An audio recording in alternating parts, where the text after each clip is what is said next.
The first thing she said to me after a decade was, "For $1 million. I'm your daughter, I should get half." She didn't ask how I'd made it through when I was too weak to get out of bed. She didn't ask what it was like to open my eyes in an empty room, realizing I'd been left behind by the only child I ever had. No, she came strutting into Harold's home like she owned it, right in the middle of the wool reading, pointed her finger at me, and called me a thief. I just sat there quiet, letting her say what she needed to say. She hurled every insult she could think of, loud enough for the whole room to hear. But I stayed still, because deep inside, I knew something she didn't. I had held on to a truth that could ruin her and the man she ran off with. For 10 years, I kept that truth buried, never planning to use it. Even after she abandoned me, I still saw her as my daughter, but when she came for what wasn't hers, demanding it like she was owed something, she had no clue what I had tucked away. And by the time she learned the truth, it was far too late. Before I tell you the rest, leave a comment below and let me know where you're tuning in from. And don't forget to subscribe to the Never Too Old channel. We're building something beautiful here for folks who believe the best years are still ahead. Now, back to the story. Susan came into the world screaming, and I suppose she never really stopped. But back then, her cries felt like music. After 12 long hours in labor at St. Mary's, her first wail sounded like a win. The nurses kept telling me how gorgeous she was. Thick, dark hair, and big, curious eyes that looked like they'd already figured out the world. I was 35, and on my own. Her father made his feelings on surprise pregnancies clear the moment I told him. He vanished before I could finish my sentence. So it was just Susan and me, living in a tiny two-bedroom rental on Oak Street. The radiator clanked through the winter, and the faucet in the kitchen never stopped dripping. It became the rhythm of our nights. I worked graveyard shifts at County General. It was easier to find someone to watch a sleeping baby than one who was up all day. Mrs. Kowalski from next door would come sit on the couch and knit while Susan napped. I'd come home at 7 in the morning, stinking of bleach and broken people. Susan would already be up, standing in her crib, arms reaching up like I held the sun in my hands. Maybe I did spoil her.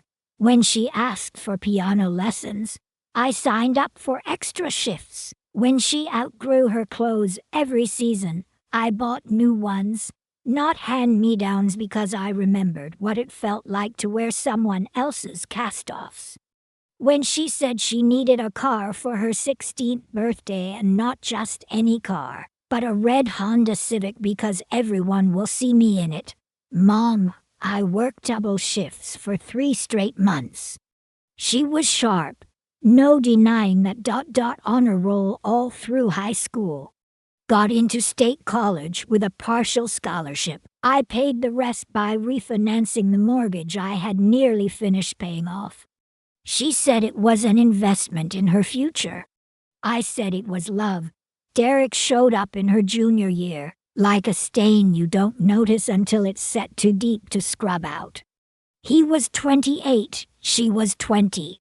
Always had motor all under his nails and a grin that felt like a trick. He rode a motorcycle loud enough to wake the dead and wore leather jackets even in July.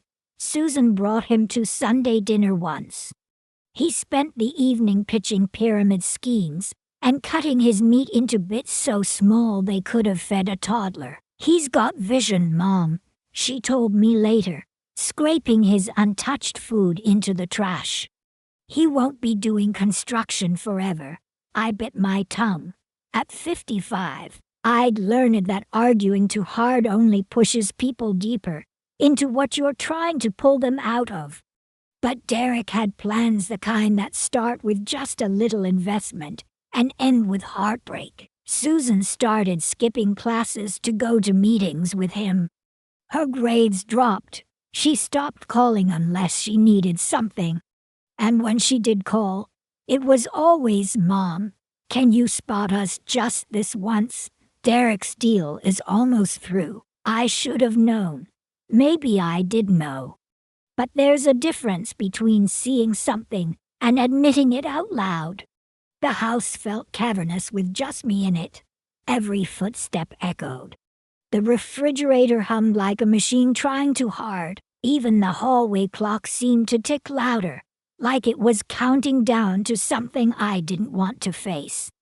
I spent the first week mostly in bed, partly because I was still healing, mostly because it was easier to sleep than to sit with the silence. The physical therapist called twice about missed appointments. The mailbox filled up with bills I couldn't pay and coupons for things I didn't need. But nurses don't stay down long. It's not in our blood. On the 8th morning, I got up at 6, brewed a cup of coffee, and sat at the kitchen table with a yellow legal pad and an old calculator. I added up what I owed, what I had left, what I might scrape together from disability. The numbers didn't sing, but they weren't fatal either. I called Dr. Morrison's office and asked if they had any openings. "Light work," I said. "Part-time. Maybe home health. Something easy to ease back in." "Martha," Linda said, the office manager I'd known since the Clinton administration.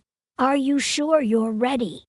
Far as I'll ever be, the first assignment she offered felt like a blessing in disguise. Harold Whitmore, 88, widowed, recovering from pneumonia and trying to manage his diabetes without confusing his pill bottles.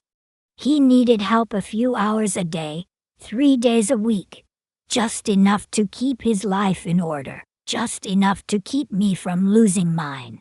Harold lived in that red brick mansion on Elm Street, the one everybody in town knew, but nobody had seen inside. 3 stories behind iron gates that always stayed shut. His wife had passed 5 years earlier. Since then, Harold had gone quiet, like the house had swallowed him whole. When I knocked that first morning, he opened the door himself, wearing a cardigan dotted with old stains and slippers that had given up decades ago. "You're the nurse," he said, not a question. "I'm Martha," I replied. "I'm here to help with your medications and whatever else you might need." He looked me over with blue eyes that still sparkled, even if the rest of him looked worn. "You look tired. Long night," I said, and it was true enough. He stepped aside. The house smelled like dust, old wood, and something vaguely medicinal. But it was warm. The furniture was good. And there were books everywhere, shelves, tables, window seats. The kind of place where stories went to rest. "Kitchen's this way," Harold said, shuffling down the hall. "That's where I keep the pill bottles. I can't keep track of which ones go where anymore." We spent that first visit sorting his meds into a plastic organizer labeled by day. Harold watched me the whole time, like he was memorizing the rhythm of my hands. "You're precise," he said. "Precision saves lives," I replied. He smiled, really smiled, and it was the first genuine one I'd seen in months. "My wife used to say that about cooking," he said. "A recipe is just a prescription for joy if you follow it right." She sounds like she was smart. She was. 52 years together. I still sat to places at breakfast sometimes. I didn't say anything. What could I? Some kinds of loneliness don't have words. But I came back 3 days later, and then again 3 days after that. Harold started having the coffee ready when I arrived. He'd sit at the table while I did my work. Sometimes he talked about Rose. Sometimes he asked about my life. I kept it vague. Told him I'd been a nurse for years, that I had a daughter, that I'd lived in town most of my life. "Where's your daughter now?" he asked one morning while I checked his blood sugar. "Phoenix," I said. "She moved for work." He nodded like he understood, but his eyes said he heard what I didn't say. After a few weeks, Harold started asking me to stay for lunch. Nothing fancy, soup from a can, grilled cheese cut into neat triangles, tea in delicate cups with painted roses. He'd tell me stories from his working days, how he ran the paper mill that used to employ half the town. I'd share memories from the hospital, funny patients, near disasters, the kind of stuff only another caregiver would appreciate. At some point, I realized I wasn't just showing up because I needed the paycheck. I was showing up because, for 4 hours, 3 times a week, I felt like I mattered again. Harold seemed to sense it too. He started coming up with reasons for me to stay longer. His back hurt. Could I help him stretch?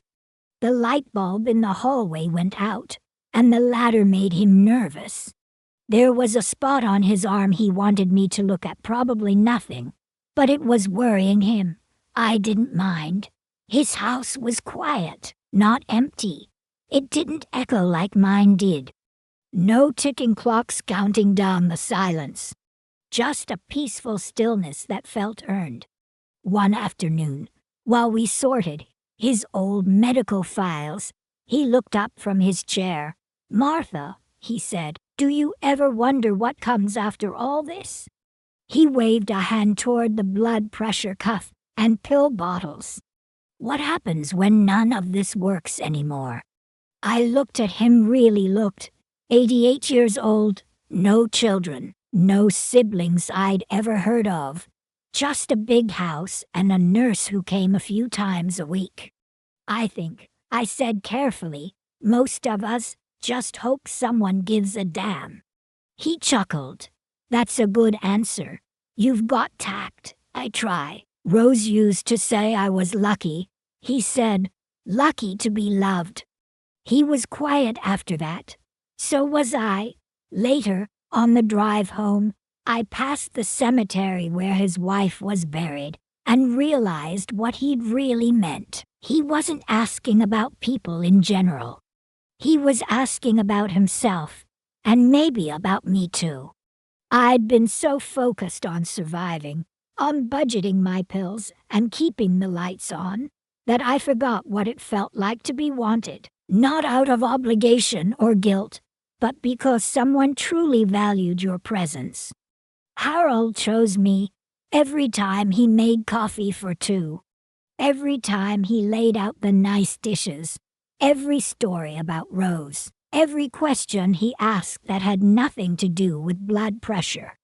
Maybe that's what comes next, I thought.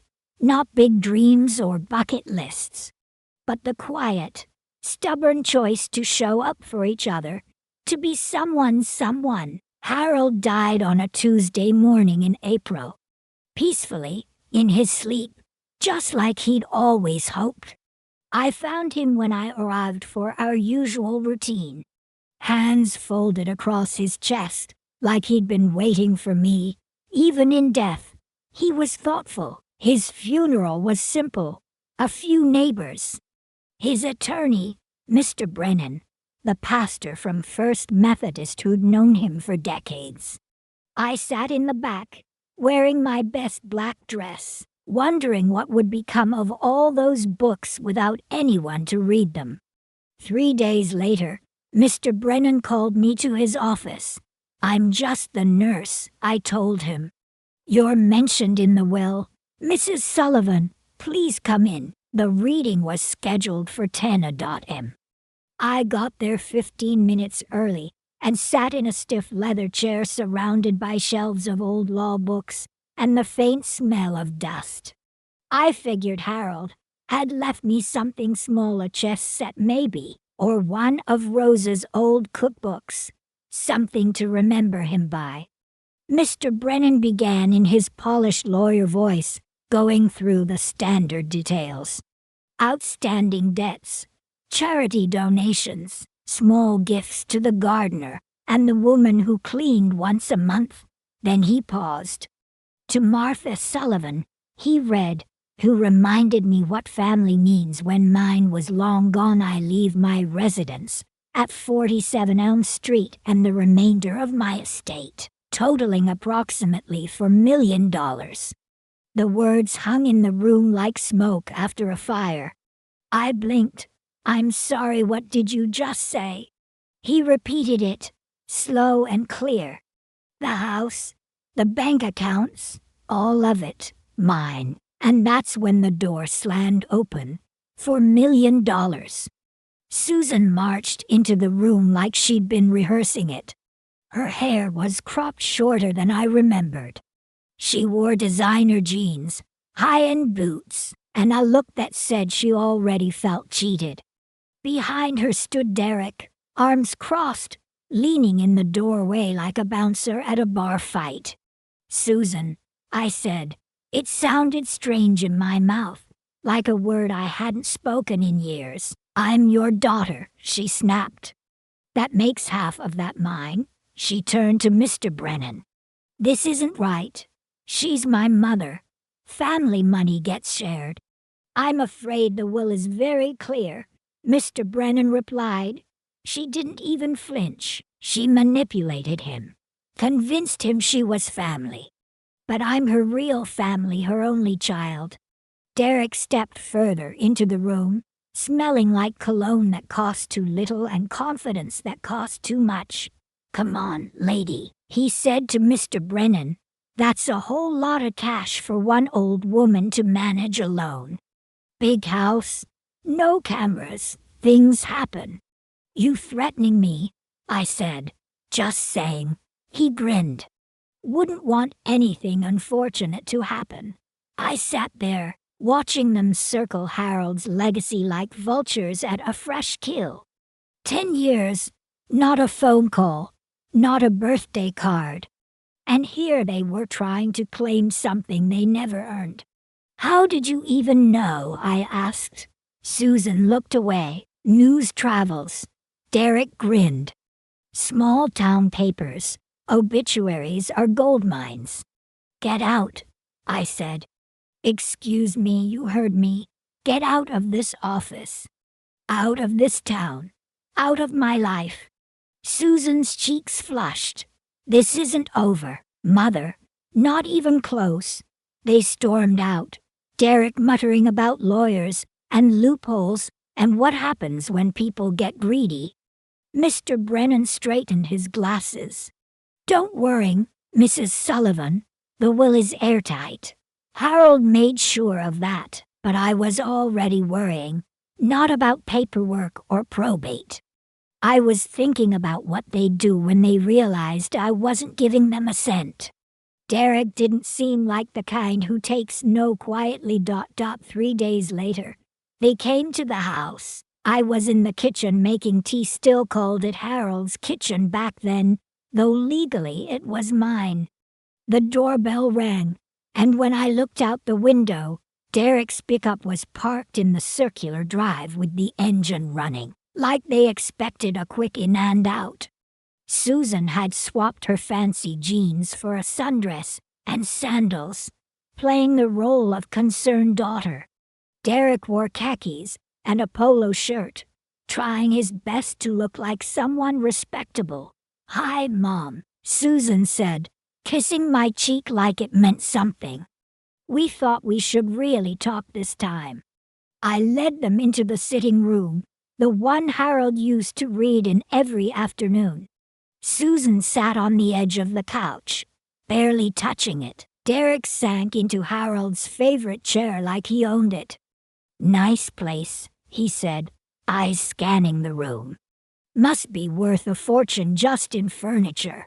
Harold lived here for 60 years, I said. It was his home, now it's mine. Susan's voice took on that sugary tone she used as a kid when she wanted something. Mom, I've been thinking about how things went down at the lawyer's office. I was upset, shocked. I shouldn't have acted that way. You demanded half of my inheritance. I reminded her. I was emotional, she said. But Derek and I talked, and we think this could actually be a good thing for all of us. You shouldn't be rattling around in this big house alone, Derek chimed in. It's not safe. He leaned forward. What Susan's saying is we could move in. Help with the property. Finances. It's a lot to manage by yourself. I set my teacup down slow and careful. I'm managing just fine, but you're, what's 65?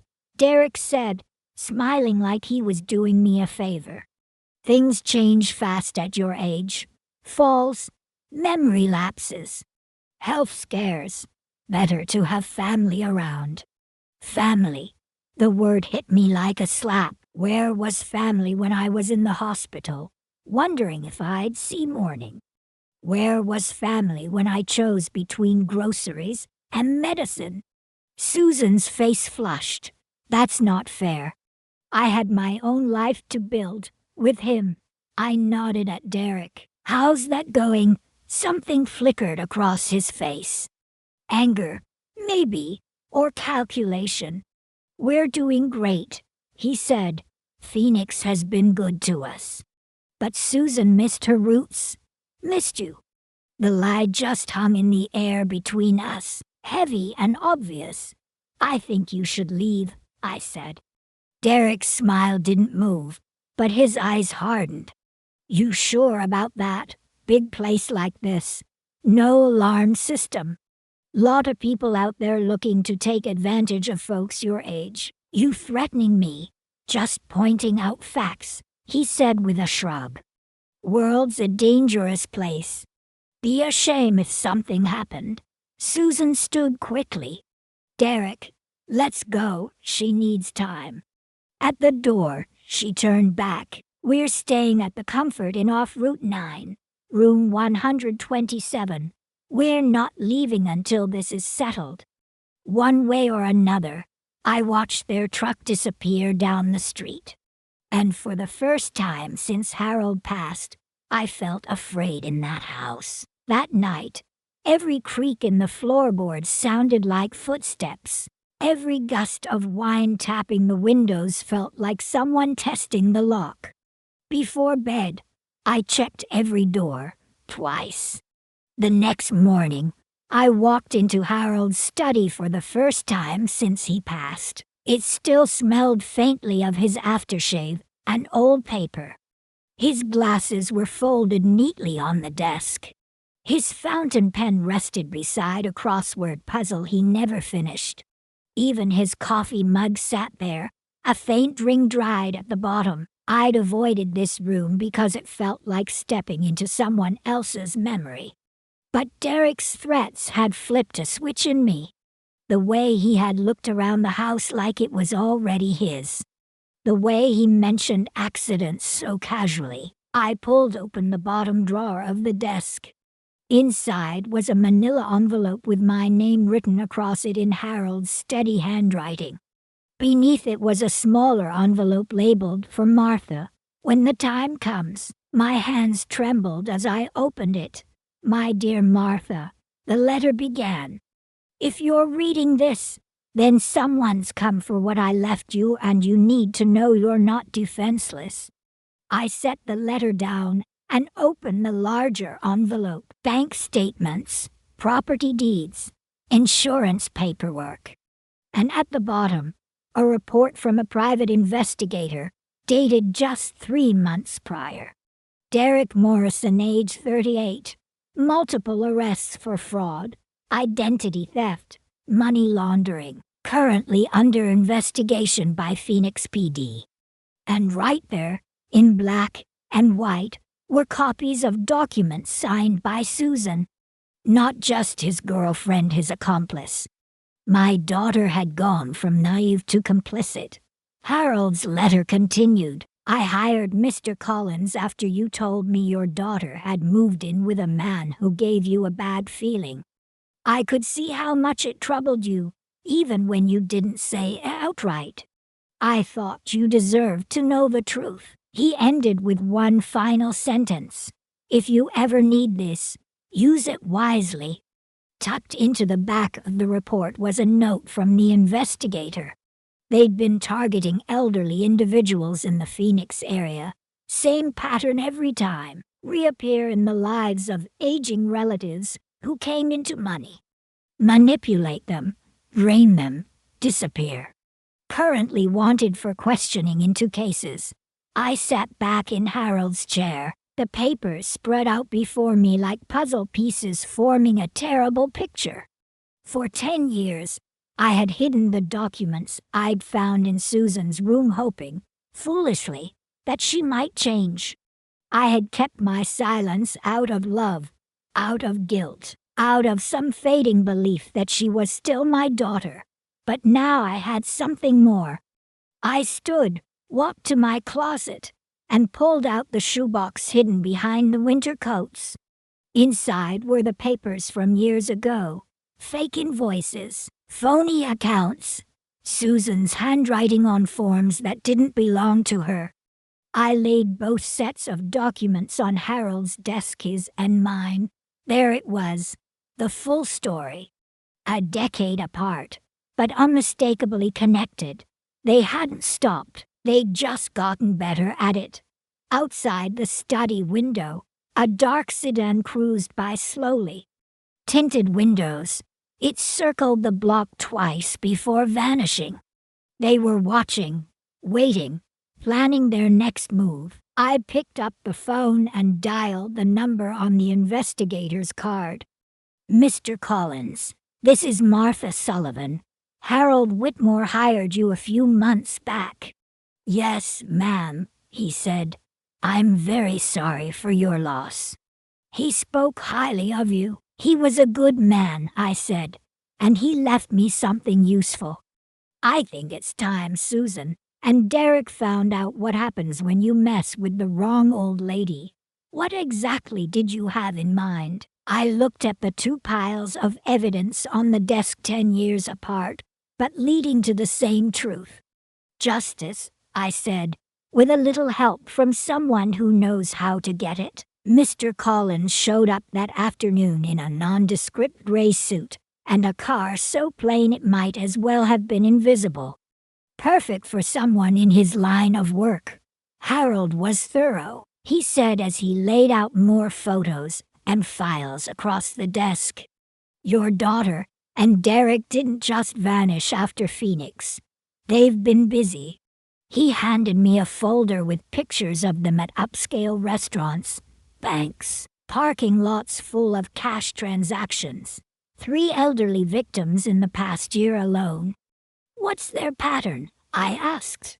Reconnect with estranged relatives who've inherited money, guilt, flattery, threats.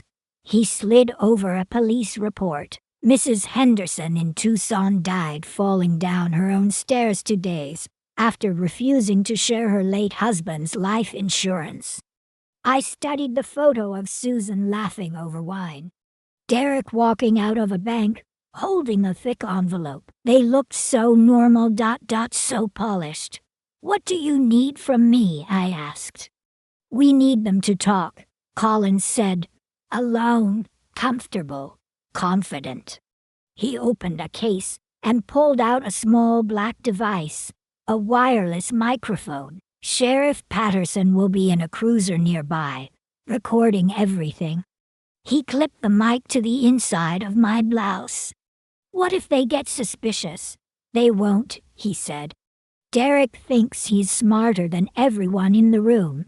He's a narcissist, and that'll trip him up faster than anything. That evening, my phone rang. It was Susan. Mom, we've been thinking, she began, voice softened with false concern. Maybe we came on too strong the other day. Derek feels awful about what he said, does he? We just want what's best for you, she continued. This house, it's so far out. Anything could happen. I let her keep talking while Collins tested the mic, checking the signal on his receiver. Her words piped in perfectly through the speaker. You're right, I finally said, keeping my voice even. This place is a little isolated. Maybe we should talk again. Come by tomorrow around 2. Just us. No lawyers. Susan sounded surprised but relieved. That sounds great, Mom. Just the 3 of us. Like a family again. Yes, I said, keeping the tremble out of my voice. Just family. After she hung up, Collins nodded. We'll have Sheriff Patterson parked at the corner. Soon as Derek crosses the line, we move in. You really think it'll work? Ma'am, he said, greed makes people stupid. And Derek Morrison is as greedy as they come. They showed up right on time, 2 o'clock sharp. But this time, they didn't come empty-handed. Derek lugged 2 duffel bags through the front door without so much as a hello. Susan followed behind, dragging a suitcase on wheels. What's all this? I asked, standing in the entryway. Derek brushed past me like it was his name on the deed. Talking's not getting us anywhere, he said, dropping the bags with a loud thud. So we're moving in. The microphone clipped to my blouse picked up every word. Somewhere outside, Sheriff Patterson was listening to it all. You can't just move in, I said. Derek looked around the foyer like he was shopping for upgrades. Watch me. This place is amazing. Susan, go pick us a bedroom with a good view. Susan hesitated at the foot of the staircase. Maybe we should. Should what? Derek snapped. Ask permission. He laughed and turned back to me. She's lucky we're here. Big house, no security, accidents waiting to happen. What kind of accidents? I asked, backing into the sitting room to keep them in range of the mic. Oh, you know, Derek said, settling into Harold's chair like it belonged to him. People trip, gas stoves leak, fire start, terrible stuff. Susan looked pale. Derek, stop. Stop what? He said, eyes glinting, telling the truth. Your mom has 2 options. Share Nusley, or have a bad night, like that Henderson lady in Tucson. I eased into a chair, pretending to be shaken. You pushed her. Right down the stairs, Derek said with a smirk. But you're healthy, Martha. Still got some life left. We can fix that. Susan jumped up. I need air. Sit down. Derek barked. We're not done. She froze, then obeyed. Derek leaned in closer to me. Here's how it works. Tomorrow, you sign papers making us joint owners. We all live here together, like one big happy family. He shrugged. Or don't. Just know this house has a lot of stairs, and you're not getting any younger. So you're threatening to kill me, I said softly. I'm laying out your choices, he said. Bad things happen when people don't cooperate. Ask the Hendersons. Oh wait, you can't. They're dead. My heart beat against the mic like a drum. Outside, the sheriff had heard enough. All of them, I whispered. Derek grinned. Her son started asking questions. Then he went off a cliff. Car accident. So tragic. Derek, that's enough, Susan said, her voice cracking. Why? She needs to know what happens when people cross us. He stood and walked toward me, casting a long shadow.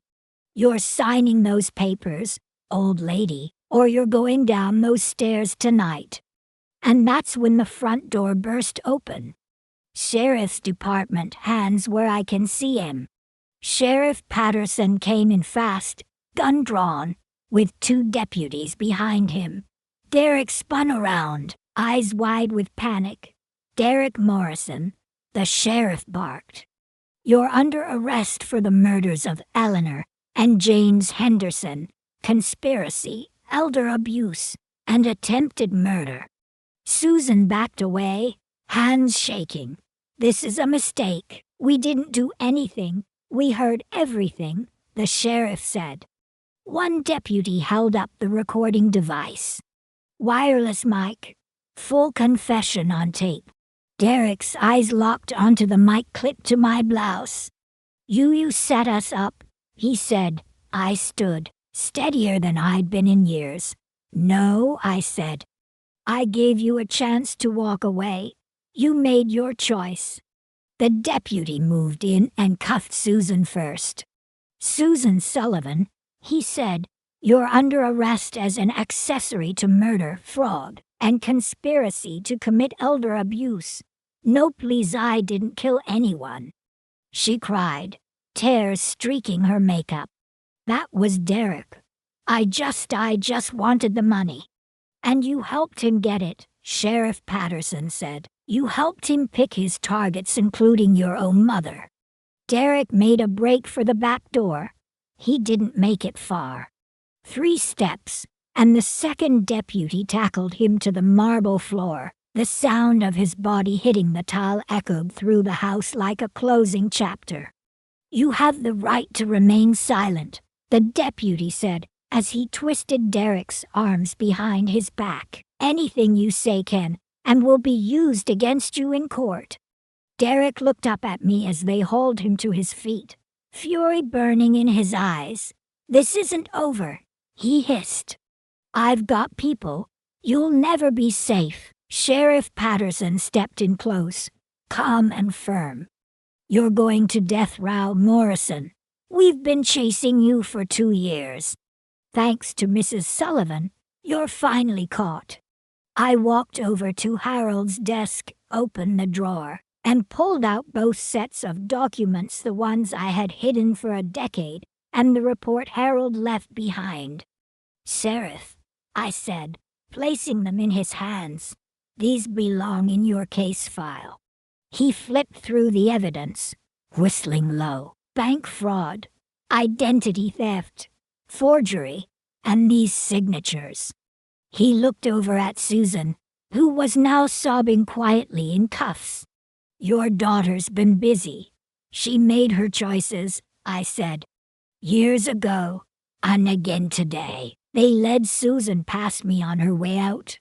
She paused in the doorway, tears dripping down her face. "Mom, I'm sorry. I really am." I looked at her, really looked, and for a moment, I didn't see the crying woman in front of me. I saw the girl who left me when I needed her most, who stood by while Derek lied, threatened, and stole, who would have let me die for a share of something that wasn't hers. "No," I said, my voice quiet and clear. "You're not sorry for what you did. You're sorry you got caught." She sobbed harder as the deputy guided her down the steps. Derek was the last to leave. He turned at the threshold, smirking through a busted lip. "You think you won. You're still just an old woman in a big, empty house." I met his eyes and smiled. "You're wrong, Derek. It's not empty anymore. It's peaceful." The door shut behind them with a final, satisfying click. Sheriff Patterson stayed behind a few minutes longer to take my statement and collect the evidence. "You were brave tonight, Mrs. Sullivan," he said, tipping his hat. "Some might say foolish, but definitely brave. Harold used to say courage is just stubbornness in a prettier dress," I replied. The sheriff laughed. "Smart man. We'll need you to testify when this goes to trial." "I'll be there." After they left, I walked the house slowly, switching off lights, checking every lock, every window, not out of fear but out of habit. The silence that settled wasn't hollow anymore. It felt earned.